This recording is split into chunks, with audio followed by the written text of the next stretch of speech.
வார்த்தை இங்கே பயன்படுத்தப்பட்டிருக்கிறது. இந்த மன்னா என்ற வார்த்தை தான் நம்ம மையப்படுத்தி ஆண்டுடைய வார்த்தையை நாம் இதனால கேட்கிறோம். இந்த மன்னான்னா என்ன? இந்த மன்னா எதற்காக கொடுக்கப்பட்டது? இந்த மன்னாவுடைய நோக்கம் என்ன? இந்த மன்னாவை ஜனங்கள் புசித்ததினால் வந்த நன்மை என்ன? அதை அருவருப்பாய் பார்த்த போது ஏற்பட்ட தீமை என்ன என்பதை குறித்து தான் இதனால நம்ம பார்க்க போறோம். இஸ்ராயேல் ஜனங்கள் எகிப்தின் அடிமைத்தனத்திலிருந்து மீட்டுக் கொண்டு வரப்பட்டார்கள் மோசே என்கிறவர் மூலமாக. அவர் மீட்டுக் கொண்டு வரும்போது எகிப்தில் அவர்கள் இருக்கும் போது எகிப்தினுடைய உணவுகளை அவர்கள் புசித்தார்கள். ஆனால் எகிப்தை விட்டு புறப்பட்டு அவர்கள் வனாந்தரத்திலே வந்தபோது வனாந்தரத்திலே அவங்களுக்கு சமைப்பதற்கோ இல்ல ஆகாரம் போய் எங்கேயாச்சும் தேடிக்கொள்வதற்கோ ஏற்ற சூழ்நிலைகள் அவங்களுக்கு கிடையாது. அப்ப கர்த்தர் என்ன பண்ணார்னா அவங்களுக்கு வானத்திலிருந்து மன்னாவை கொடுத்து 40 ஆண்டுகள் கடவுள் என்ன பண்ணார்னா அவங்களை போஷித்து நடத்தி கொண்டு வந்தார். அப்போ மன்னா அப்படின்னா என்ன அப்படின்னா அவங்க வழி பிரயாணத்தில் வரும்போது வானத்திலிருந்து அவர்களுக்கு கொடுக்கப்பட்ட உணவுக்கு பேர் தான் மன்னா என்று சொல்லி பெயர். இந்த மன்னா எப்படி இருக்கும் அப்படின்னு சொன்னா கொத்துமல்லி அளவுக்கு தான் இந்த மன்னா இருக்கும். ஒரு கொத்துமல்லியுடைய சைஸ் என்ன, அந்த அளவுக்கு தான் இந்த மன்னா இருக்கும். அதனுடைய நிறம் வெண்மையாக இருக்கும். வெண்மை நிறமானது. அதன் ருசி எப்படி இருக்குமா? பைபிள் சொல்லி யாத்ராகமம் 16:31 தேனிட்ட பணிகாரத்திற்கு ஒப்பா இருக்குமா. ஒரு தேன்ல ஊற வச்ச பணிகாரம் எப்படி இனிமையா இருக்குமோ அதுபோல் அந்த மன்னா இருக்கும் என்று சொல்லி வேதம் நமக்கு சொல்லுகிறது. இதை குறித்து பைபிள் சொல்லு இது தேவ தூதனினுடைய அப்பம் என்று சொல்லி வேத புத்தகத்துல சங்கீதங்களிலே சொல்லப்பட்டிருக்கிறது. அப்போ இந்த மன்னாவில எந்த விதமான கலப்படமோ எந்த விதமான இல்ல சேர்த்தலோ ஒன்றும் இதுல இருக்காது. வானத்தில் இருந்து மட்டும் இது வந்த ஒரு மன்னாவாக இது இருக்கிறது. கவனிங்க, குறிப்பாய் இது நேரடியாக வானத்திலிருந்தே ஆண்டவர் நேரடியாக மக்களுக்கு என்ன பண்ணார்னா அப்படியே இந்த மன்னாவை பொழிய பண்ணினார். அப்ப இந்த உணவு பூமியில் கிடைத்த உணவல்ல, பூமியில் இருக்கிற மக்களுக்கு வானத்திலிருந்து கடவுளே கொடுத்த உணவு தான் இந்த மன்னா. இந்த மன்னா வந்து பாத்தீங்கன்னா பனிக்கட்டில, அதாவது இரவு நேரத்துல உறைந்து சூரிய வெப்பத்தால் என்ன பண்ணுச்சுன்னா காலை நேரத்துல அது அப்படி உருகிவிடும் ஒரு தன்மை கொண்டதுதான் இந்த மன்னா. இந்த மன்னா ஒரு நாளைக்கு மட்டும்தான் இதை பயன்படுத்த முடியும். இல்ல மறுநாள் வச்சு நம்ம சாப்பாடு வச்சு பழுது வச்சு சாப்பிடுறோமே அது மாதிரி இதை சாப்பிட முடியாது. பிரியாணி எல்லாம் இன்னைக்கு இருந்த பிரியாணி நாளைக்கு சூடு பண்ணி சாப்பிடுறோமே அது மாதிரி எல்லாம் இதை சாப்பிட முடியாது. அந்த மன்னா என்று சொன்னால் அன்றைக்கு மட்டும்தான் அதை பயன்படுத்த முடியுமே தவிர மறுநாள் அதை பயன்படுத்த முடியாது. ஒருவேளை மறுநாளைக்கு இதை பயன்படுத்தினா என்ன ஆகும் அப்படின்னு சொன்னா அது நாற்றம் எடுக்க ஆரம்பிச்சு. நாற்றம் எடுக்க ஆரம்பித்து விட்டால் கண்ட பூச்சி ஸ்தோத்திரிக்கு ஈக்கெல்லாம் வந்து என்ன பண்ணுச்சுன்னா அதை மொக்க ஆரம்பிக்கும். அப்ப ஆண்டவர் தான் சொன்னாரு நாளைக்கு வரைக்கும் நீங்க சேர்த்து வைக்காதீங்க, உடனுக்குடனே அதை சாப்பிடுங்க என்று சொல்லி ஆண்டவர் அவங்களுக்கு சொல்லி இருந்தார். அப்ப மன்னா என்பது ஆண்டவர் தமது மக்களுக்கு வானத்திலிருந்து நேரடியாக கொடுத்த உணவு தான் இந்த மன்னா. இந்த மன்னா என்ற வார்த்தை குறித்து தான் இந்த நாளிலே நாம் கேட்கிறோம். சரி, இந்த மன்னா வானத்திலிருந்து வந்தது ஓகே, வெள்ளை நிறமா இருக்கும் என்பது சரிதான், இது தேனை போல ருசியா இருக்கும் என்பது சரிதான். ஆனால் மன்னா கொடுக்கப்பட்டதின் நோக்கம் என்ன? அந்த மன்னா எதை அடையாளப்படுத்துகிறது? இப்ப பைபிள்ல வேத வசனத்திற்கு, அதாவது பட்டயத்திற்கு வேத வசனம் ஒரு உதாரணம். அப்ப அதே வண்ணமாய் இந்த மன்னா எதற்கெல்லாம் அடையாளமா இருந்தது? உதாரணத்துக்கு ஆபிரகாம் ஈசாக்கை கொண்டு போய் மோரியா மலையில பலி கொடுத்தார். இது எதுக்கு அடையாளம்? இயேசு கிறிஸ்து சிலுவையில இப்படித்தான் பலியா மாற போறார் என்பதற்கு ஒரு முன் உதாரணம். ஆதாம் ஏவாள் பாவம் செய்த போது ஆடு அடிக்கப்பட்டு தோலானது உடுக்கப்பட்டது. இது எதுக்கு அடையாளம்? இயேசு கிறிஸ்து இதே போலதான் அவர் அடிக்கப்பட்டு நீதியின் வஸ்திரத்தை நமக்கு தரிப்பிக்க போறார் என்பதற்கு அடையாளம். அதே வண்ணமாகத்தான் இந்த மன்னா எதற்கெல்லாம் அடையாளமா இருந்தது? இந்த மன்னா எதை தான் நமக்கு போதிக்கிறது என்று சொல்லி பார்க்கலாம். கவனிங்க, ஃபர்ஸ்ட் இந்த மன்னா என்பது வெறும் உணவு மட்டுமல்ல, அந்த மன்னா வழியாக ஆண்டவர் நிறைய காரியங்களை நமக்கு கற்றுக் கொடுக்கிறார். 10 விதமான காரியங்கள் இந்த மன்னா வழியாக நாம் இந்த நாள்ல பார்க்க போறோம். ஃபர்ஸ்ட், மன்னா என்பது தேவனுடைய பராமரிப்பின் அடையாளம் தான் மன்னா. எதுக்கு அடையாளம் சொல்லுங்க? தேவனுடைய பராமரிப்பின் அடையாளம். என்ன பராமரிப்பு? எகிப்திலிருந்து எகிப்தை விட்டுவிட்டு கடவுளை பின்பற்றி வந்த தமது மக்களை நான் பராமரிப்பேன், அவங்களை பசியா விட மாட்டேன், அவங்களுக்கு குறைவா இருக்க மாட்டேன், நானே தம்மை தேடுகிற ஜனங்களை நிறைவாய் போஷிக்கிற தேவன், ஒரு நாளும் அவங்களுக்கு குறைபட விட மாட்டேன் என்பதை தமது மக்களுக்கு காண்பிக்கிற ஒரு செயல்தான் இந்த மன்னாவா இருந்தது. அதாவது என்ன, இந்த மன்னாவுடைய நோக்கம் என்ன? என் ஜனங்கள் என்னை யாரெல்லாம் பின்பற்றி வராங்களோ அவங்களை நான் பராமரிப்பேன், அவங்களை பசியில நான் விட மாட்டேன், அவங்களை பட்டினியா நான் விட மாட்டேன், அவங்களை ஒரு நாளும் நான் என்ன பண்ண மாட்டேன், அவங்களை வந்து பட்டினி பசினியுமாய் சாவும் நிலைமைக்கு நான் விட மாட்டேன் என்பதைத்தான் இந்த மன்னா காண்பிக்கிறது. அப்ப கர்த்தரை தேடுகிற மக்களை சிங்கக்குட்டிகள் கூட பட்டினியா இருந்து விடும், ஆனால் கர்த்தரை தேடுகிற மக்களுக்கு காகங்களை, காடுகள் இருக்கிற எல்லா மிருகங்களையும் போஷிக்கிற கர்த்தர் தம்மை தேடுகிறவங்க ஆண்டவர் ஒரு நாள் என்ன பண்ண மாட்டாருன்னா அவர் பசி பட்டினி கண்ணா பாப்பா உட்கார வைங்க, அடிக்கடி டிஸ்டர்ப் பண்ணி உள்ள உட்கார வைங்க, அது நீங்க தான் செய்யணும். அதை நீங்களே 10 முறை வெளியே போக முன்னாடி வாங்க. ஒரு முறை சர்ச்சுக்குள்ள வந்துட்டு பசங்க வெளியே போக கூடாது. கவனிங்க. அப்போ தன்னை தேடுகிற மக்களை நான் பராமரிப்பேன், அவங்க ஒரு நன்மையும் குறைபட நான் விடமாட்டேன் அப்படின்ற விஷயத்தை தான் இந்த மன்னா என்ன பண்ணுவது காண்பிக்கிறது. இரண்டாவது, மன்னா எதுக்கு அடையாளம் சொன்னா அனுதினமும் தேவனை சாதிப்பதற்கு ஒரு அடையாளமா இந்த மன்னா இருக்கிறது. ஃபர்ஸ்ட் எதுக்கு அடையாளம் சொல்லுது? நான் உங்களை பராமரிப்பேன் என்பதற்கு அடையாளம்.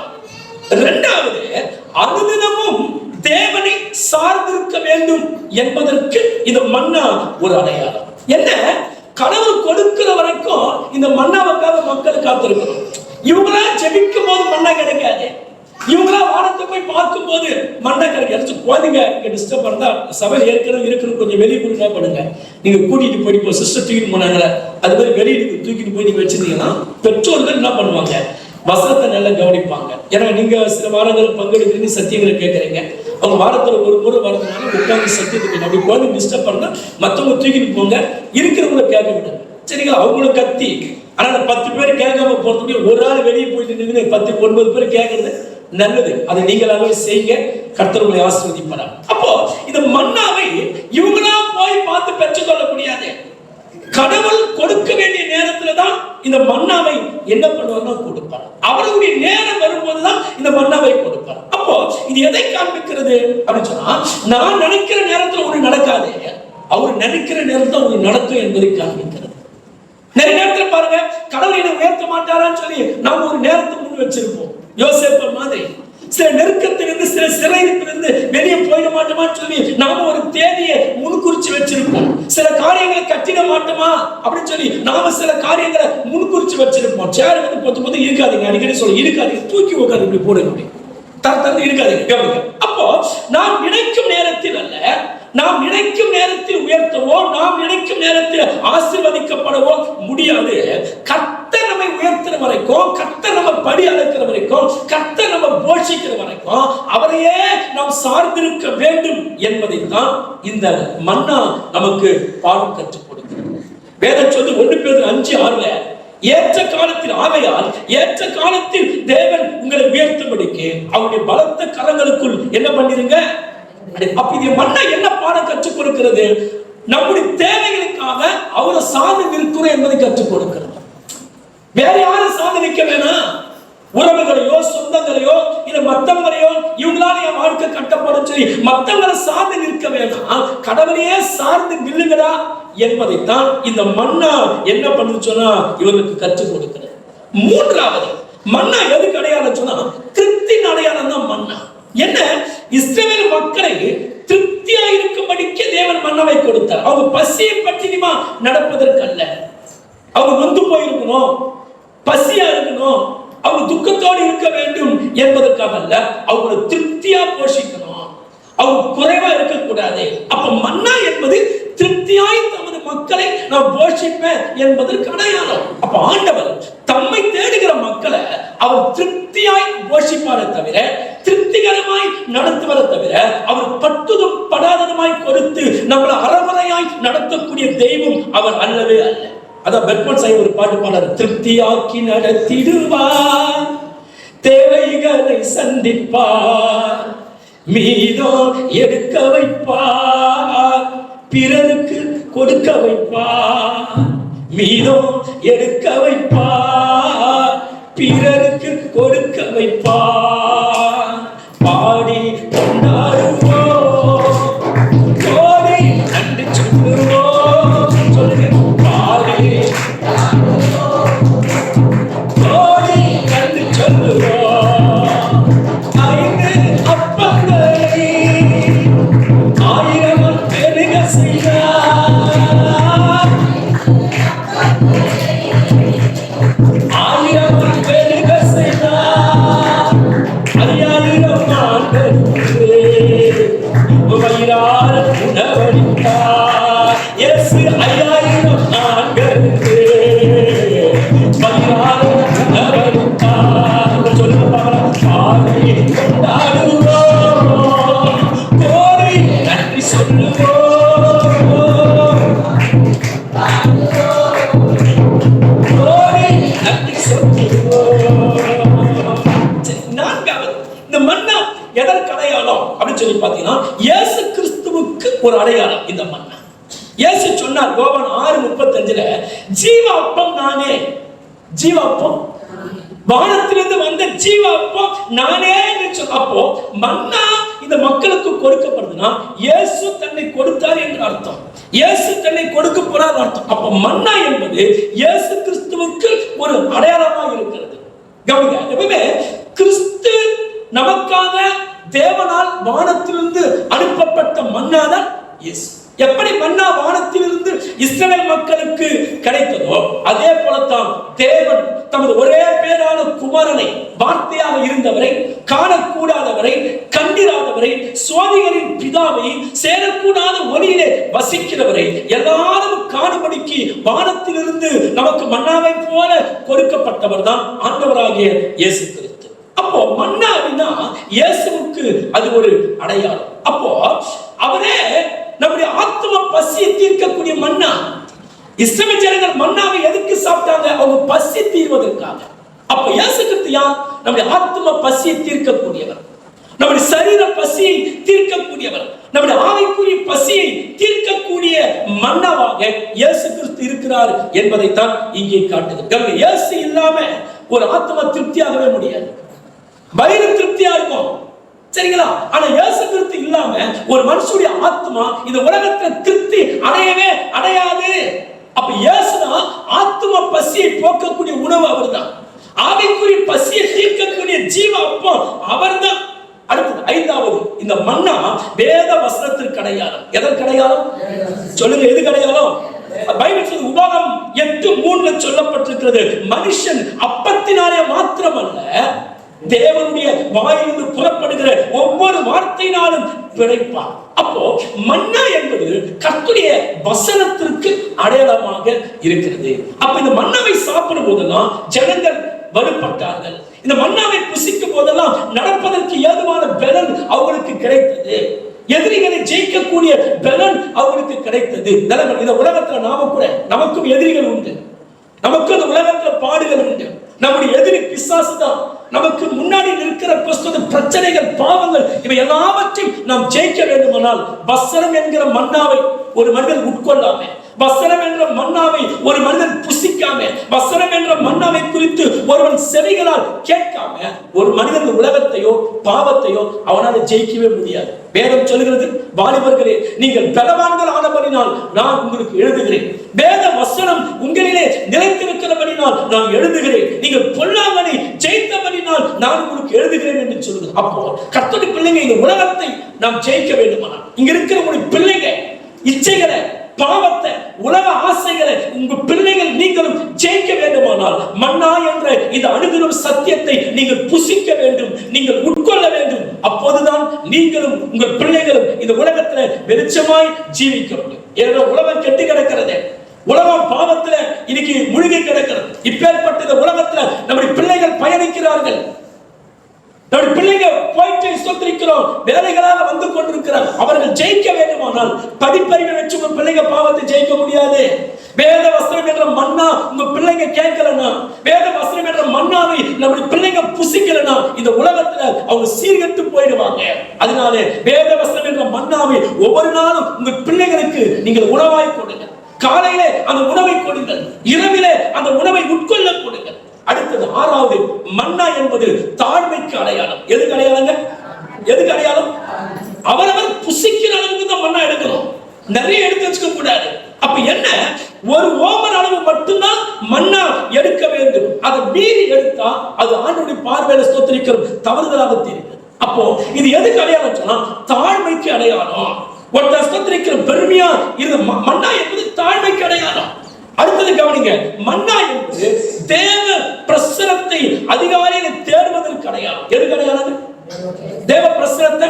இந்த மன்னா எப்ப போய் தேடணும்? அதிகாலையில மட்டும்தான் கிடைக்கும். எப்ப கிடைக்கும் மன்னா?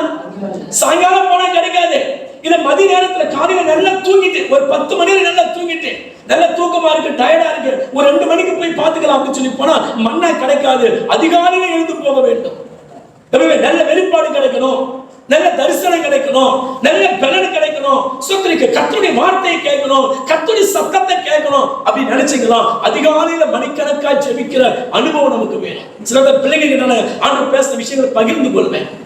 அப்ப பகிர்ந்து பிள்ளைப்பா உங்ககிட்ட மட்டும் எப்படி ஆண்டு பேசுறாரு, அது மாதிரி என்கிட்ட பேச மாட்டாரா அப்படின்னு சொல்லுவாங்க. அப்ப நான் சொல்ல நல்ல ஆண்டு சமூகத்துல ஜெபிக்கும் போது, ஆண்டு சமூகத்துல காத்திருக்கும் போது கர்த்தர் நமக்கு அதிகாலையிலே தரிசனங்களை தருவார், நம்மளோடு கூட ஆண்டவர் பேசுவார் என்பதை நான் சொல்வது உண்டு. அப்ப நல்லா கவனிக்கணும், கர்த்தருடைய பிள்ளைங்க இந்த மன்னா அதிகாலையில மட்டுமே கிடைத்தது. ஆனா வெயில் ஏறிச்சுன்னா மன்னா கொட்டி இருந்தா கூட அதை போய் எடுக்க முடியாது. சரி, கொட்டி போய் எப்பச்சு போய் எடுத்துக்க முடியாது. அது வெயில் ஏற ஏற என்ன அது உருகி போயிடும். அப்படி தெரியுது. கர்த்தருடைய பிள்ளைங்க அதிகாலையிலே தேவ சமூகத்தை தேடினால் தேவ பிரசனத்தை நாம் பெற்றுக்கொள்ளலாம். நமக்கு வேண்டிய வார்த்தைகளை நாம் அதிகாலையிலே பெற்றுக்கொள்ளலாம் என்பதை இந்த சத்தியம் நமக்கு காட்டுகிறது. இன்னைக்கு அதிகாலையில் எழுந்து ஜெபிக்கிற அனுபவம் கிறிஸ்தவ வட்டாரத்தில் குறைஞ்சு போச்சு. அதிகாலையில் எழுந்துக்கிற அனுபவமும் கிடையாது.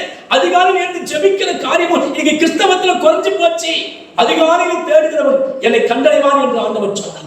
காலைதோறும் என்னுடைய கிருபை புதிதாக இருக்கும் என்று ஆண்டவர் சொன்னார். அதிகாலையிலே ஸ்தோத்திரிக்கும் தேடுகிறவனுக்கு பிரசனத்திற்கு இந்த மன்னா ஒரு அடையாளமாக இருக்கிறது. அடுத்தது, ஓய்வு நாளின் முக்கியத்துவத்தை மன்னா காண்பிக்கிறது. எதை காண்பிக்கிறதுங்க?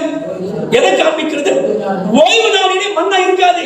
ஓய்வு நாள் எப்போ? சனிக்கிழமை தான் அவங்களுக்கு ஓய்வு நாள். மத்த 6 நாளும் அவங்க மன்னா போய் காலையில போய் பொறுக்கி எடுத்துக் கொள்ளலாம். ஆனால் ஓய்வு நாள் சனிக்கிழமை இவங்க போய் வானத்தை எவ்வளவுதான் உத்து பசிக்குது, இதை கொஞ்சம் கூடுதலா சாப்பிடலாம் அப்படின்னு சொல்லி வானத்தை போய் நோக்கி பார்த்தாலும் ஒரே ஒரு பிட்டு மன்னா கூட கீழே கொட்டி கிடக்காது. அப்போ இந்த மன்னா எப்படி இருக்கும்? 6 நாளும் மன்னா கிடைக்கும். ஆனா 7வது நாள் மன்னா என்ன பண்ணாது.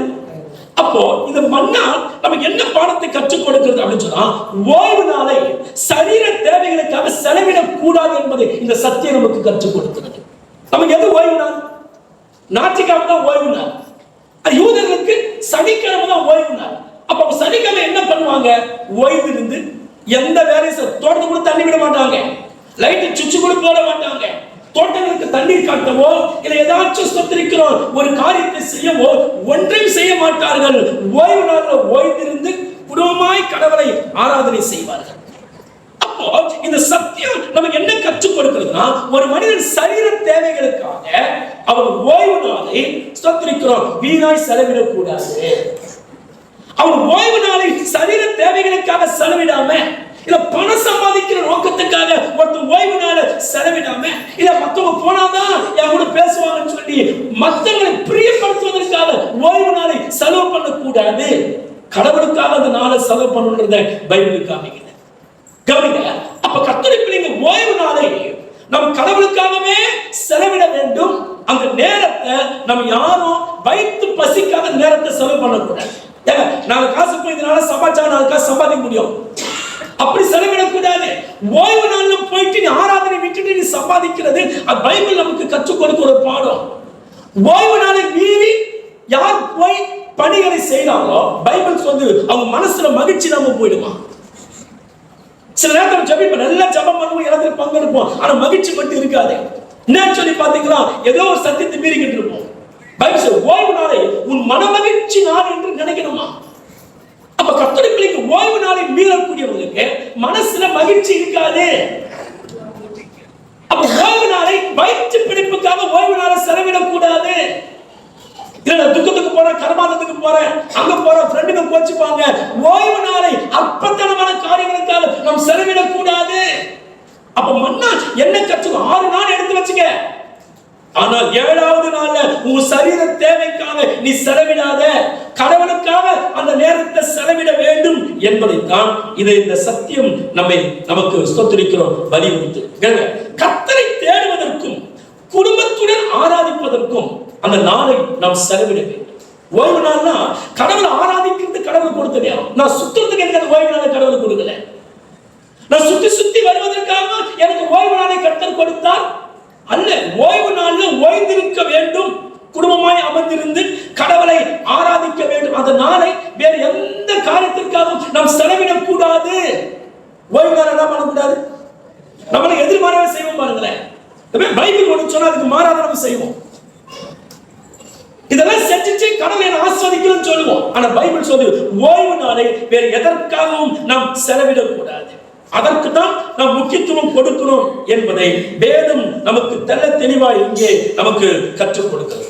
அடுத்தது 9வது நன்றி கூறுதலுக்கு அடையாளம். இந்த மன்னா விழுந்தது எதுக்கு அடையாளம் சொன்னா நன்றி செலுத்துவதற்கு அடையாளம். அதாவது தேவன் நமக்கு கொடுக்கிற ஆதாரத்திற்காக ஒவ்வொரு நாளும் மக்கள் அதை எடுத்துக்கொண்டு போய் சாப்பிடும் போதெல்லாம் அங்கதான் எகிப்தில கஷ்டப்பட்டு சாப்பிட்டோம், ஆனா உழைக்காம கடவுள் எங்களுக்கு ஒவ்வொரு நாளும் நல்ல உணவை கொடுக்கிறாருன்னு சொல்லி அந்த உணவுல கை வைக்கும் போதெல்லாம் கடவுளுக்கு அவங்க நன்றி சொல்லணும். நாம கூட யார் கடவுளுக்கு நன்றி சொல்லி ஜெபிக்கிறாங்களோ அவங்க வாழ்க்கையில் கிருபைகள் பெருகுமா. கிருபைக்கு லெவல் உண்டு, கிருபையின் லெவல் உயரும் வாழ்க்கையில. யாருடைய வாழ்க்கையில் கிருபை பெருகும் அப்படின்னு சொன்னா நன்றி சொல்லி ஜெபிக்கிறவங்க வாழ்க்கையில நன்றி உள்ளத்தோடு ஆண்டவர் செய்த நல்ல உணவுக்காக, ஆண்டவர் கொடுத்த வேலைக்காக, ஆண்டவர் கொடுத்த ஜீவனுக்காக இப்படி ஒவ்வொரு நாளும் ஆண்டவருக்கு நன்றி சொல்லி அவர் பாதுகாத்ததற்காக நன்றி சொல்லி ஜெபிக்கிறோமே. அப்படி ஜெபிக்கும் போதெல்லாம் ஆண்டவருடைய கிருபை நம்முடைய வாழ்க்கையில பெருகும் என்று சொல்லி வேதம் சொல்லு. அப்போ மன்னா என்பது மன்னாவை எடுத்துக்கிட்டு போறது மாத்திரமல்ல, அந்த மன்னாவுக்காக ஆண்டவரே அன்றிலும் எங்களுக்கு உணவு தந்தீங்களே என்று சொல்லி நன்றி செலுத்த வேண்டும் என்பதற்காகத்தான் இந்த மன்னா ஒரு அடையாளமா இருக்கு. அடுத்து 10வது நினைவு கூறுதலின் அடையாளம் என்ன. ஒரு ஓமர் அளவு மன்னாவை எடுத்து கர்த்தர் செய்த கிரியைகளை தலைமுறையாய் நினைவு கூறும்படி அவர் சந்நிதியில வைக்கணுமா. ஆசாரிப்பு கூடாரத்தில் கொண்டு போய் மன்னாவை வைக்கணும். ஏன் வைக்கணும் அப்படின்னு சொன்னா சந்ததியா இந்த மன்னாவை தான் வனாந்தரத்தில் எங்களுக்கு ஆண்டு கொடுத்து எங்களை போஷித்தார் என்பதை தலைமுறையாய் தெரிந்து கொள்வதற்காக அந்த மன்னாவை கொண்டு போய் ஆசாரிப்பு கூடாரத்தில் என்ன பண்ண கர்த்தருடைய சந்நிதியிலே அதை வைக்க வேண்டும் என்று சொல்லி வேதம் சொல்லு. இது எதுக்கு அடையாளம் சொன்னா திருவிருந்துக்கு அடையாளம். திருவிருந்துக்கு அப்ப தேவனோடு இணைந்திருக்கிறவன் ஸ்தோத்திரிக்கிறவன் இப்பேற்பட்ட காரியங்களுக்கு உட்பட்டவன் என்பதை காண்பிக்கிறது. நல்ல கவனிங்க. அப்போ இந்த மன்னாவை தான் ஆண்டவர் 40 வருஷமா ஜனங்களுக்கு கொடுத்துக்கிட்டு வந்தார். வேற உணவே அவங்களுக்கு கிடையாது. வேற உணவே சொல்லுங்க. ஆனா இந்த மக்கள் மன்னாவை 1 வருஷம் சாப்பிட்டாங்க. சாப்பிட்டு முடிச்ச பின்பு ஆண்டவர் கோபப்படுறாங்க. ஆண்டவரே நாங்க எகிப்தை விட்டு வந்து 1 வருஷம் ஆகுது, 1 வருஷமா எப்பா பாரு இந்த மன்னா வெறுப்பு தட்டுது ஆண்டவரே, வேற உணவே கிடைக்காதா அப்படின்னு சொல்லி இந்த 38 வருஷத்துல அவங்க மன்னாவை புசிக்கணும்.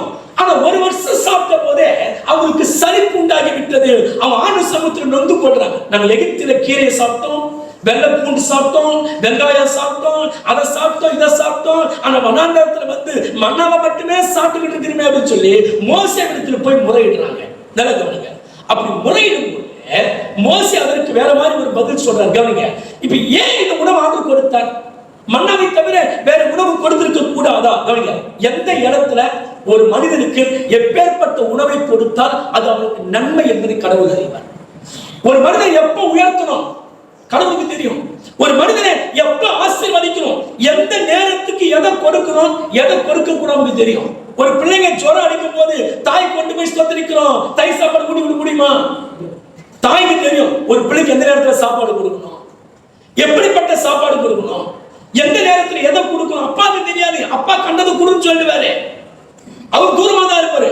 ஆனா அம்மாவுக்கு தான் தெரியும் இந்த நேரத்துல குழந்தைக்கு உணவு கொடுத்தா ஒத்துக்குமா ஒத்துக்காதா. தாய்க்கு தான் தெரியும்.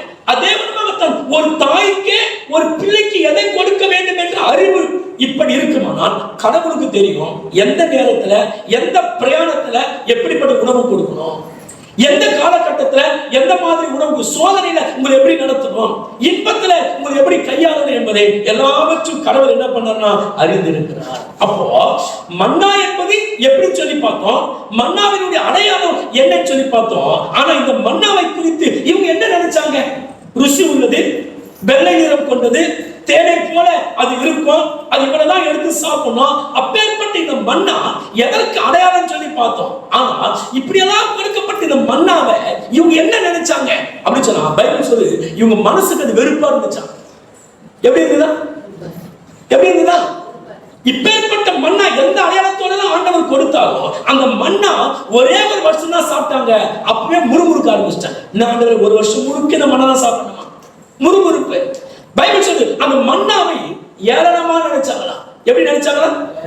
அடுத்தது அவங்க திருப்தி அடையவில்லை அந்த மன்னாவை குறித்து, அதை குறித்து முறுமுறுத்தார்கள். என்ன பண்ணாங்கன்னு சொன்னா கடவுளை மன ரீதியாக நொந்து கொள்ள ஆரம்பிச்சாங்க.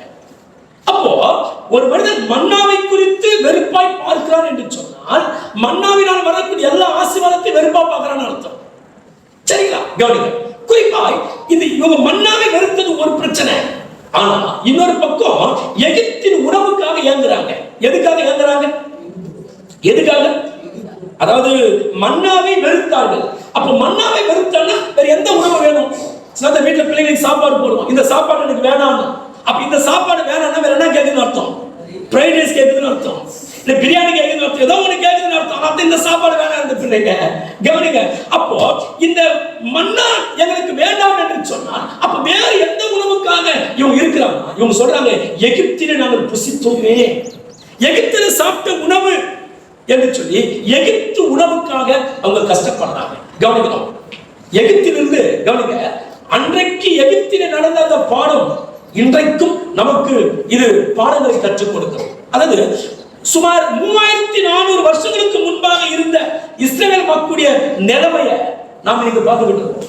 அன்னைக்கு 3400 வருஷங்களுக்கு முன்னாடி இருந்த அந்த மக்களுடைய மனநிலை தான் இன்றைக்கு நம்முடைய மனநிலையாகவும் இருந்து கொண்டிருக்கிறது. அந்த காலத்தில் பாருங்க, மக்கள் என்ன பண்ணாங்க, மன்னாவை வெறுத்தார்கள். இன்றைக்கு மன்னாவை என்ன பண்றோம்? இன்னைக்கு பைபிள் நேசிக்கிறார்கள் நிறைய பேர் குறைச்சிட்டாங்க. பைபிள் வேதத்தை நேசிக்கிறவர்களுக்கு மிகுந்த சமாதானம் உண்டு, அவங்க இடறி போக மாட்டாங்க. அப்போ அன்றைக்கு எப்படி மன்னாவை வெறுத்தார்களோ அதே போல இன்றைக்கும் மன்னாவை வெறுக்கக்கூடிய மக்கள் அநேகர் உண்டு. வேதத்தை வெறுக்கிறாங்க, வேதத்தை படிக்கிறத வெறுக்கிறாங்க, வேத சத்தியத்தை கேட்கிறத வெறுக்கிறாங்க. ஒரு போனை நேசிக்கிற அளவுக்கு வேதத்தை மக்கள் நேசிக்க முடியல. அப்போ அன்றைக்கு மக்களுக்கு இருந்த அதே மனநிலை இன்றைக்கும் நமக்குள்ளே இருந்து கொண்டிருக்கிறது என்பதை இந்த செய்தி வாயிலாக நாம் தெரிந்து கொள்ள வேண்டும். கவனிங்க. எகிப்திலிருந்து வந்து ஸ்தோத்திரிக்கிறோம், ஒரு வருஷம் ஆச்சு. இப்ப ருசி உள்ள மன்னாவை மட்டுமே இவங்க புசிச்சதுனால ஒரு வருஷம் கழிச்சு என்ன பண்ணுச்சுன்னா அது திகட்டி போச்சு. அப்படி திகட்டினபடினால மற்ற உணவுகளுக்காக என்ன பண்றாங்கன்னு சொன்னா இவங்க காத்து கிடக்குறாங்க. அப்பதான் சொல்றாங்க, எகிப்தின் உணவுக்காக ஏங்கி அவங்க சொல்றாங்க, நாங்க கிரயம் இல்லாம சாப்பிட்ட மச்சங்கள் மீன் எங்க, வெள்ளரி காய்கள் எங்க, கொம்பட்டி காய்கள், கீரைகள், வெங்காயம், வெள்ளைப்பூண்டு இதெல்லாம் நாங்க சாப்பிட்டோமே, ஆனால் அப்படிப்பட்ட உணவெல்லாம் எங்களுக்கு வனாந்தரத்துல கிடைக்கலன்னு சொல்லி எகிப்திலே என்ன உணவு சாப்பிட்டோம் என்பதை நினைவில் வைத்திருந்து அந்த வார்த்தையை சொல்றாங்க. ஒரு கருத்தை சொல்லி கடந்து பாருங்க. எகிப்திலே என்ன உணவு சாப்பிட்டோம் என்பது ஞாபகம் இருக்கிறது.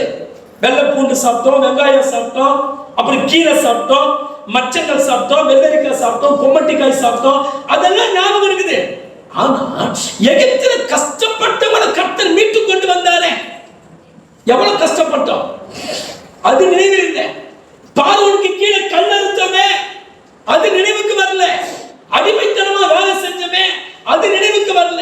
எத்தனையோ உயிர் கஷ்டம், தற்கொலை பண்ணிக்கிட்டு சாப்பாடு இல்லாம அறவரையா செத்து போனானே அது அவங்களுக்கு நினைவில் வரவில்லை. எது நினைவில் வருகிறது? மன்னாவை சாப்பிட்டதான் நினைவு வருகிறது. நிறைய பேருக்கு சாப்பாடு மட்டும் தான் நினைவு வரும், ஆனா வேற எதுவுமே நினைவு வராது. டெய்லி சாப்பாடு சாப்பிட நினைவு வரும், ஆனா டெய்லி பைபிள் படிச்சுமா நினைவுக்கே வராது. மதிய சாப்பாடு சொல்லுவோம், ஆனா காலையில் பைபிள் வாசித்துமா அந்த நினைவு வரவே வராது. அப்போ என்ன சாப்பிட்டார்களோ அதை நினைத்தார்கள், ஆனா வாழ்ந்த முறையை அவங்க மறந்துட்டாங்க. இதே போலதான் நாம கூட நம்ம கூட எகிப்திலே எப்படி இருந்தோம் என்பதை நம்ம நினைச்சு பார்க்கணும். நம்ம ரட்சிக்கப்படுறதுக்கு முன்னாடி வாழ்ந்த வாழ்க்கை எகிப்தின் வாழ்க்கை. என்ன வாழ்க்கை சொல்லுங்க? நம்ம ரட்சிக்கப்படுவதற்கு முன்னாடி வாழ்ந்த வாழ்க்கை என்ன மாதிரி வாழ்க்கை? எகிப்தி வாழ்க்கை. அப்போ ஜனங்க உணவை நினைத்தார்கள், ஆனா எகிப்தில் பட்ட கஷ்டத்தை நினைக்கல. எகிப்தில் பட்ட சிறுமையை ஜனங்க நினைக்கல. எந்த மாதிரியான கஷ்டத்திலிருந்து ஜனங்களை கர்த்தர் தூக்கி எடுத்தார் என்பதையும், எந்த மாதிரியான நிலைமையிலிருந்து கர்த்தர் எடுத்தார் என்பதையும் ஜனங்கள் மறந்து விட்டார்கள். நாம கூட நினைச்சு பார்க்கணும் அடிக்கடி. நம்மள எப்படி இருந்த ஒரு காலத்துல ரட்சிக்கப்பட்டு இப்ப சபையில உட்கார்றதுக்கு முன்னாடி நம்முடைய வாழ்க்கை எப்படி இருந்தது? எந்த கட்டத்திலிருந்து நம்மளை தூக்கி எடுத்தார்? மரண விளிம்பில் நம்மை தூக்கி எடுத்திருக்கிறார். சேத்துல முழுகி கிடந்த போது அதிலிருந்து நம்மை தூக்கி எடுத்திருக்கிறார். எல்லாராலும் வெறுக்கப்பட்டு, புறக்கணிக்கப்பட்டு, எல்லாராலும் மறக்கப்பட்டு, ஞானம் இல்லாமல், அறிவு இல்லாமல், கண்ணுக்கும் மண்ணுக்கும் முன்னாடி நின்று ஸ்தோத்திரிக்கிறோம், கதறி கண்ணீர் வடித்து எந்த நன்மை பெற்றுக் கொள்ளாத காலங்கள்ல நம்ம வாழ்ந்து கொண்டிருந்தோம். அப்பேற்பட்ட பாவத்தை தண்ணீராய் குடித்து பாவத்திலே முழுகி கிடந்த அந்த நேரத்தில் இருந்து சத்ரு நம்மை ஆதிக்கம் செலுத்தினான். சாத்தான் நம் சேனைகள் நம்மை ஆதிக்கம் செலுத்தினது. அப்பேற்பட்ட நிலைமையில் இருந்துதான் ஆண்டவர் எகிப்திலிருந்து இஸ்ரவேல் மக்களை மீட்டெடுத்தது போல கடவுள் நம்மையும் என்ன பண்ணா மீட்டெடுத்திருக்கிறார். ஆனால் அடிக்கடி நம்ம கடந்த கால வாழ்க்கையில் எப்படி இருந்தோம், எப்படியெல்லாம் கர்த்தர் தூக்கி நான் அடிக்கடி யோசித்து பார்ப்பேன். ஒரு சில மேன்மையான இடத்துல கர்த்தருக்கு யோசிப்பாண்டவே எனக்கெல்லாம் அந்த மேன்மை தகுதியா, நான் செய்வதற்கு தகுதியானதா, என் வழியை வேற வழியாச்சு ஆண்டவரே, எனக்கா கனம், எனக்கா மகிமை, எனக்கா இந்த காரியம் என்று சொல்லி கடந்த கால வாழ்க்கையை எண்ணி பார்ப்பது உண்டு.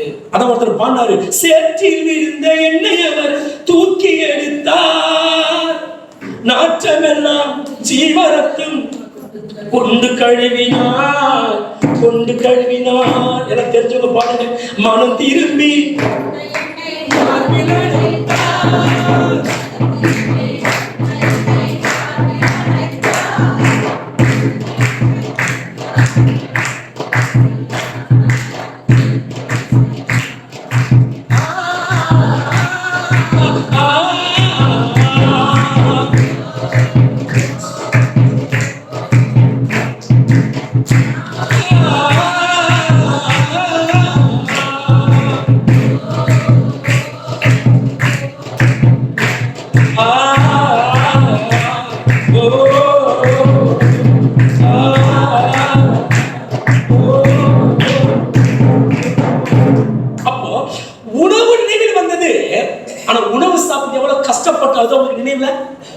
அப்ப அடிக்கடி எதை யோசிக்கணும்?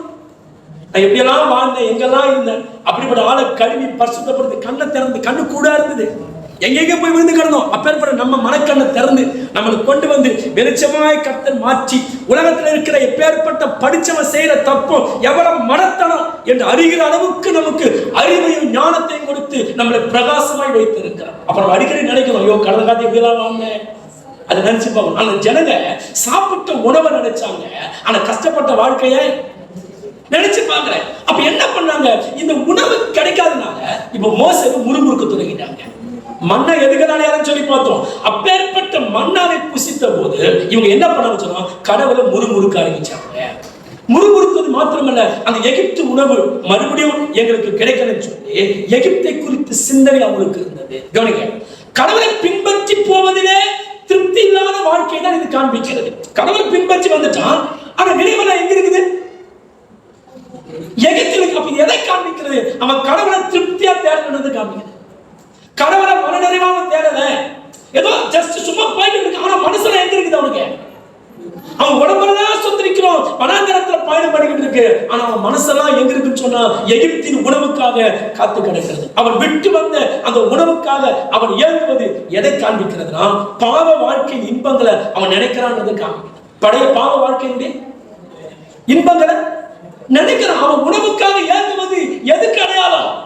ஏன் உணவுக்காக ஏங்குறான்னு சொன்னா, அவன் உணவுக்காக ஏங்குவது பழைய எகிப்தின் இன்பத்தை நான் விட்டு விட்டு வந்து விட்டேனே, அந்த இன்பம் இங்க கிடைக்கலையே, அந்த சுகம் குடிச்ச போது கிடைச்ச சுகம் இங்க கிடைக்கலையே, பீடி குடிச்ச போது கிடைச்ச சுகம் இங்க கிடைக்கலையே, தப்பான வழியில போன போது கிடைச்ச சுகம் இங்க வரும்போது கிடைக்கலையே. ஐயோ எவ்வளவு சந்தோஷமா இருந்தோம், எவ்வளவு ஜாலியா என்ஜாய் பண்ணோம். அந்த பாவ சந்தோஷத்தை அவன் எண்ணி பார்க்கிறான். அப்ப என்ன, மன ரீதியா பின்மாறதுக்கு போயிடாம எங்க போயிட்டான்? உடம்பு இருக்குது, அவன் மனசு எங்க போயிடுச்சு? எகிப்துக்கு போயிடுச்சு. அப்படின்னா என்ன அர்த்தம்? அவன் மன ரீதியாய் அவன் பின்வாங்கி போய்விட்டான். மன ரீதியா என்ன பண்ணா? அப்போ எகிப்தின் வாழ்க்கையிலிருந்து நம்ம மீட்டெடுத்தையும் கடந்த காலங்களில் தேவன் நம் மீது காட்டின அன்பையும் தயவையும் கிருபைகளையும் நன்மைகளையும் இவர்கள் மறந்து விட்டார்கள். அப்ப நாமும் கர்த்தர் கடந்த நாட்களிலே நமக்கு செய்த நன்மைகளை கொடுத்த ரட்சிப்பை நம்ம ஒரு நாள் மறந்து விடவே, சொல்லுங்க, மறந்து விடவே. நான் யார், நான் எப்படிப்பட்டவன், எப்படிப்பட்ட ஆளை கர்த்தர் தேர்ந்தெடுத்தார் என்பதை நாம் ஒரு நாளும் மறந்துவிடக் கூடாது. கவனிங்க, என்ன யோசிக்கிறாங்க? கடவுள் எதுவும் உங்களுக்கு தப்பான ஒண்ணு கொடுத்தது போலவோ, தப்பான வழியில கடவுள் கொண்டு வந்தது போலவோ இவங்க கடவுளை நொந்து கொள்றாங்க. நல்ல கவனிங்க, எப்பவுமே கடவுள் நமக்கு தவறானதை கொடுக்கவே மாட்டார். தவறானதை, பலவீனமானதை கர்த்தர் நமக்கு கொடுக்கவே மாட்டார். அதே நேரத்தில் கவனிங்க, கடவுள் நம்மை கையை பிடிச்சு சாபமான வாழ்க்கைக்கு கடவுள் நம்மை கொண்டு போக மாட்டார். தவறான வாழ்க்கைக்கு கடவுள் நம்மை கொண்டு போகவே மாட்டார். கடவுள் எப்போதுமே ஆசீர்வாதமான வழிக்கு தான் கர்த்தர் நம்மை கொண்டு போவார். கர்த்தர் எப்போதுமே நம்மை உயர்வான இடத்துக்கு தான் கொண்டு போவார். கவனிங்க, இஸ்ரவேல் ஜனங்களை எகிப்திலிருந்து கானானுக்கு கொண்டு போனார். கானான் எகிப்துக்கு கொண்டு போல. எகிப்து என்பது பாவம் நிறைந்தது, விக்கிரக வழிபாடு நிறைந்தது, விபச்சாரங்கள் நிறைந்தது, வேசித்தனங்கள் நிறைந்தது. சரிங்களா? கடவுளை மறுதலிக்கக்கூடியவர்கள், துன்மார்க்க வாழ்க்கை எகிப்து. அப்ப கடவுள் கானானிலிருந்து எகிப்துக்கு கொண்டு போகவில்லை, எகிப்திலிருந்து கானானுக்கு கொண்டு போகிறார். கானான் எப்பேற்பட்ட தேசம்? கவனிங்க, பாலும் தேனும் ஓடுகிற தேசம். எப்படிப்பட்ட தேசம் கானான்? சொல்லுங்க, எப்படிப்பட்ட தேசம்? பாலும் தேனும் ஓடுகிற. அவங்க 7 விதமான ஆசீர்வாதங்களை கர்த்தர் வைத்திருந்தார். என்ன? கோதுமை, வார்கோதுமை, அத்தி மரங்கள், மாதளஞ்செடி, ஒலிவ மரங்கள், பேரிச்சை நிறைந்த இடம், பள்ளத்தாக்கு, ஆறுகள், ஊற்றுகள், எல்லா வசதிகள் இருக்கக்கூடிய அந்த இடத்துக்கு தான் அடிமைப்பட்ட இவங்களை சொந்தரிக்கிறோம். கல்லு ஒடிச்சு கஷ்டப்பட்ட இவங்களை இப்ப கையை பிடிச்சு என்ன பண்ணலாம்? கானானுக்கு தான் கொண்டு போகிறார். அப்ப இது கர்த்தர் என்ன சொல்றாரு? கர்த்தர் நம்மை எகிப்திலிருந்து கானானுக்கு தான் கொண்டு போவதை தவிர, அடிமைத்தன வாழ்க்கையிலிருந்து மேலான நன்மைக்கு தான் கர்த்தர் நம்மை கொண்டு போவதை தவிர, ஒரு நாளும் கானானிலிருந்து நம்ம எகிப்துக்கு கர்த்தர் கொண்டு போகவே மாட்டார். கொண்டு போகவே, சொல்லுங்க, கர்த்தரை நம்பி வந்தவங்களை கர்த்தர் கானானுடைய வழிக்கு தான் கொண்டு போவதை தவிர எகிப்தின் வாழ்க்கைக்கு உங்களை கர்த்தர் திரும்ப கொண்டு போகவே மாட்டார். அப்படி கொண்டு போக நினைக்கிறீங்களா? எல்லாத்தையும் விட்டுட்டு வந்துட்டேன், எவ்வளவு இருந்தேன், கடவுளை நம்பி வந்தேன், எனக்கு நல்ல ஒரு வாழ்க்கை கிடைக்குமா? பயப்படாதே, உங்களை எகிப்திலிருந்து கானானுக்கு கொண்டு போவார். அத்தி மரங்களும் கோதுமைகளும் பேரிச்சை மரங்களும் ஆசீர்வாதங்கள் நிறைந்த இடத்துக்கு தான் உங்களை கொண்டு போவதை தவிர ஒன்றுமில்லாத சிறைப்பட்டு கிடக்கிற எகிப்துக்கு உங்களை கர்த்தர் ஒரு நாள் கொண்டு போகவே மாட்டார். யோசேப்பை சிறைச்சாலையிலிருந்து சிங்காசனத்துக்கு கொண்டு போனார். எங்க கொண்டு போனார்? கொண்டு போனாரா இல்லையா? யோசேப்பு சிறையில் இருந்தாரு. சிறையில் இருந்த யோசேப்பை சிங்காசனத்துக்கு கொண்டு போனார். அப்ப நம்முடைய ஆண்டவர், நீங்க சிறையிருப்பில் இருக்கலாம், நீங்க தெற்கத்தை வெள்ளங்களை திருப்ப முடியாத அளவுக்கு நீங்க சிறையிருப்பிலே அகப்பட்டு இருக்கலாம். உங்கள் ஆண்டவர் சிங்காசனத்துக்கு நேரத்தான் வழி நடத்துவார். சிங்காசனத்திலிருந்து உங்களை சிறையிருப்புக்கு ஆண்டவர் ஒரு நாளும் உங்களை நடத்தவே மாட்டார். நகோமி மாதேசத்துல போயிட்டு புருஷனை சாக கொடுத்து விட்டார், பிள்ளைகளை சாக கொடுத்து விட்டார். ஆனா எல்லாத்தையும் இழந்துட்டு எங்க போவச்சு வழி தெரியாம என்ற நகோமிய ஆண்டவர் எல்லாம் நிறைந்த பெத்லேகேமுக்கு ஆண்டவர் கொண்டு போனார். அப்ப நம்முடைய ஆண்டவர் யார்? நல்ல ஆசீர்வாதமான இடத்துக்கு தான் கர்த்தர் நடத்துவாரே தவிர, உயர்வான வாழ்க்கைக்கு நேராக தான் நம்மளை நடத்துவாரே தவிர, மேன்மையான வாழ்க்கைக்கு நேராக தான் நம்மை நடத்துவாரே தவிர, ஒரு நாளும் மேன்மையில் இருந்து நம்மளை கீழ்த்தரமான வாழ்க்கைக்கு கடவுள் நம்மை ஒரு நாளும் நடத்துவார். அதை இங்க இருக்கிறவங்களுக்கு சொல்ற கர்த்தர் ஊழியக்காரன், நான் கர்த்தரை நம்பி வந்துட்டேன், கர்த்தரையே சார்ந்து நிற்கிறேன், என் வாழ்க்கையில இப்போது நான் சிறையிருப்பில் இருக்கிறேன், என்னை சிங்காசனத்துக்கு நடத்துவாரா?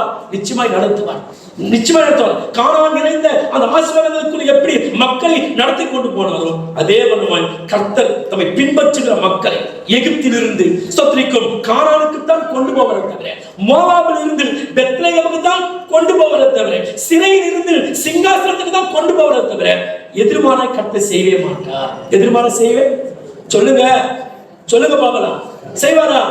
செய்வே ஆனா நாம தான் என்ன பண்றோம், அவசரப்படுறோம். நாம தான் அவசரப்பட்டு கடவுளை தேடியும் ஞானஸ்தானம் எடுத்தோம், ஒண்ணுமே இல்லைன்னு சொல்லி நிறைய நேரங்கள்ல சோர்ந்து போய் நம்ம மனசெல்லாம் கஷ்ட நிமித்தமாய் நம்ம அலைய பாய் விட்டுறோம். எந்த நிலைமையிலும் கடவுள் சமூகத்துல ஸ்தோத்திரிக்கிறோம். நீங்க நொந்து கொள்ளாதீங்க. சில வனாந்தரத்தில் இருக்கும்போது நீங்க கடவுளை முறுமுறுக்காதீங்க. கவனிங்க, ஆண்டவர் எப்பவுமே ஒருத்தன் எருசலேமில் எரிகோவுக்கு போய் மாட்டிக்கிறான். எங்க போனா? எருசலேமில் இருந்தான், எங்க போய் மாட்டிக்கிறான்? அப்ப மனுஷன் எருசலேமில் இருந்து எரிகோவுக்கு போயிடுவானே தவிர, ஆனா கர்த்தர் ஒரு நாளும் எருசலேமில் இருந்து எரிகோவுக்கு கொண்டு போகவே. எருசலேம் என்பது தேவ பிரசன்னம் நிறைந்த இடம், ஆசீர்வாதமான இடம். அப்போ ஆசீர்வாதத்தை விட்டு விட்டு எரிகோவில் போய் சாபமான வாழ்க்கையில் அகப்பட்டுக் கொண்டு பிசாசுவின் கையிலே சிக்கி கொண்டான். ஒருத்தர் எருசலேமில் இருந்து வழி தப்பி போயிடும் போது, கர்த்தரை விட்டு ஒருத்தர் வழி தப்பி உலகத்துக்கு போகும்போது பிசாசு அவனை சின்ன பின்னமாக்கிடுவான். என்ன பண்ணுவாங்க?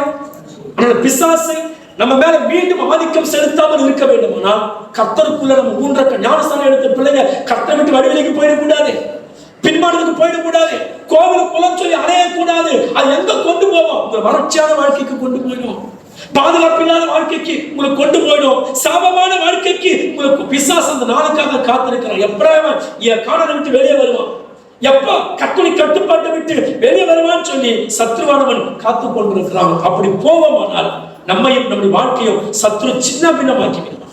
அதனால கர்த்தருடைய பிள்ளைகளே, எருசலேமிலே இருங்க, கர்த்தரோடு இருங்க, கானானுக்குள்ளே இருங்க. எகிப்துக்கு போகணும்னு நினைக்காதீங்க. கஷ்டம் வந்தாலும் கானான சகிச்சுக்கீங்க, துன்பம் வந்தாலும் சகிச்சுக்கீங்க. கானானை விட்டு வெளியே போயிட்டீங்களா, அது உங்களுக்கு பாதுகாப்பு இல்லை. பாதுகாப்பு சொல்லுங்க, பாதுகாப்பு இல்ல. கடவுள் செய்த எல்லா நன்மைகளை மறந்துட்டு நன்றி உணர்வு இல்லாதவர்களா இருந்தார்கள். நன்றி உணர்வே எப்படியெல்லாம் ஆர்ப்பரித்து கடவுள் ஆராதிச்சு யோசித்து பாருங்க. கை தட்டி கடவுள் ஆராதிச்சிருக்கணும். ஆண்டவரே, எவ்வளவு பெரிய எகிப்தில் இருந்து எங்களை பாதுகாத்தீங்க, எகிப்தின் ராணுவத்துக்கு எங்களை பாதுகாத்தீங்கன்னு சொல்லி பாட்டு பாடி கடவுளை ஆராதரித்து நன்றி சொல்லி இருக்கணும். ஆனால் அந்த நன்றி உணர்வை மறந்து கடவுளுக்கு விரோதமாக என்ன பண்ணாங்கன்னு சொன்னா இவங்க திரும்பினாங்க. இவங்க கடவுளுக்கு மனதார நன்றி சொல்ற வாழ்க்கையில கடவுள் அவன் உயர்த்திக்கிட்டே இருப்பான். கஷ்டத்துல பாடுகள் வரும்போது கடவுளுக்கு நன்றி சொல்லுங்க. நீங்க நன்றி சொல்ல சொல்ல அந்த கிருபை தாழ்மை இருக்கிற உங்களை உயர்த்தும். ஆனா நன்றியை மறக்கிற மனிதனை கர்த்தர் ஒரு நாள் வாழ்க்கையில உயர்த்த முடியாது. ஆனால் ஆண்டவருக்கு கடந்த காலத்தை எண்ணி மனதார நீங்க நன்றி சொல்லுங்க. ஆர்ப்பரித்து துதிக்க வேண்டியவங்க எல்லாரும் ஏகோபித்து அழுகுறாங்க. எங்களுக்கு மன்னாதான் உணவா, எவ்வளவு நாளைக்கு தான் அந்த உணவை எங்களுக்கு கொடுப்பீங்க சொல்லி அந்த மன்னாவுக்காக எல்லாரும் என்ன பண்ணலாம், அழுது ஸ்தோத்திரிக்கிறோம், ஓலம் எடுக்கிறார்கள். விடுதலை தந்த மகிழ்ச்சியை விட அடிமை வாழ்வு தந்த இன்பம் அவங்களுக்கு மேலாக தெரிந்தது. பைபிள் சொல்லி பிரசங்க 7:10 இந்நாட்களை பார்க்கிறோம் முன்னாட்கள் நலமாக இருந்ததுன்னு சொல்லாத. ரட்சிக்கப்பட்டு கஷ்டப்படுறேன், நான் ரட்சிப்பதுக்கு முன்னாடியே நல்லா நான் சொல்லக்கூடாதா? சொல்ல புரியுதா? நிறைய சொல்ல கஷ்டம் வந்தே, நான் ரட்சிப்பதுக்கு முன்னாடி நல்லா இருந்தப்பா, சர்ச்சைக்கு வந்து ஞான சேர்த்தனால எல்லாம் போயிடுச்சுப்பா, அப்படி சொல்லாத பைபிள் சொல்லுது.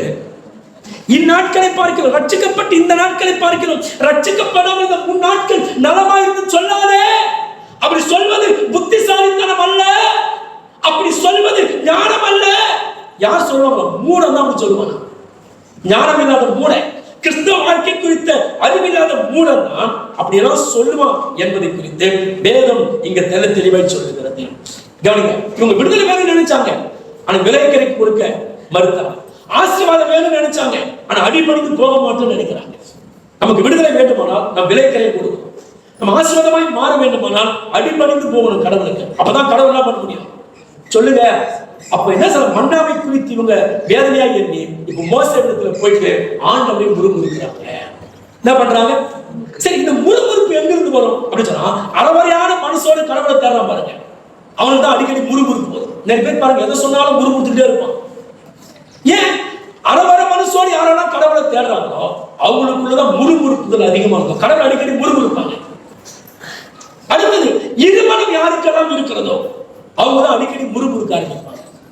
சரிங்களா? அடுத்தது, எல்லாவற்றிலுமே கடவுளை குற்றம் கண்டுபிடிக்கிற மனசோடு இருக்கிறாங்க. எப்போது பாருங்க நிறைய பேருக்கு அவங்க பாடுவார்கள், எல்லாத்திலுமே குற்றம் கண்டுபிடிப்பாங்க. நம்ம நல்லதாவே பண்ணா கூட அதுல ஒரு குற்றத்தை பார்த்துட்டு இருப்பாங்க. இப்படிப்பட்ட ஆட்கள் கிட்ட முறுமுறுப்பு அதிகமாக தான் இருக்கும். ஒரு மனுஷன் குழப்பத்தோடு இருக்கிறான், கலங்கின மனசோடு இருக்கிறான்னு சொன்னா அப்பேற்பட்ட ஆட்கள் மத்தியிலிருந்து தான் முறுமுறுப்பு அதிகமாய் வர ஆரம்பிக்கும். கர்த்தர் அறிந்த மன்னா இவங்க சொல்றாங்க, கர்த்தர் இந்த மன்னாவா ஏளனமா சொல்றான், இந்த மன்னாவா, இந்த பையனா, இந்த அம்மாவா அப்படின்னு சொல்லி ஏளனமா சொல்றது போல இந்த மன்னா அப்படின்னு சொல்லி மன்னாவை குறித்து ஏளனமாய் பேசுகிறார்கள். அப்ப கர்த்தருடைய பிள்ளைகளே, இவ்வளவு பெரிய மன்னாவில அவங்க திருப்தி ஆவதற்கு பதிலாக, மனரமியமாய் கடவுளை தேடுவதற்கு பதிலாக என்ன பண்ணாங்க சொன்னா, கர்த்தரை இதுல முறுமுறுத்தாங்க. கவனிங்க, நீங்க உண்மையாவே கடவுளை உங்க வாழ்க்கையில நீங்க நடுமையமா நிறுத்தினது உண்மையானால், உங்க வாழ்க்கையில எந்த காரியமானாலும் நீங்க திருப்திகரமா வாழணும், மனரமியமா வாழ பழகி கொள்ளணும். எப்படி பழகிக்கணும்? கர்த்தர் உங்களுக்கு என்ன கொடுத்திருக்கிறாரோ அதை வச்சு நீங்க திருப்தியா வாழ கத்துக்கணும்.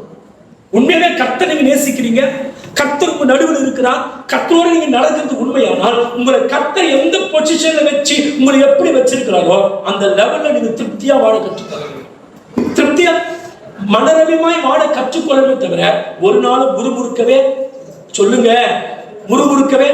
கூடாது. இவங்க என்ன பண்ணாங்க அது சொல்றாங்க, அதாவது மன்னா விழுந்ததை குறித்து முறுமுறுத்தார்கள், ஆனா பதில் ஒன்று பண்ணிருக்கலாம்.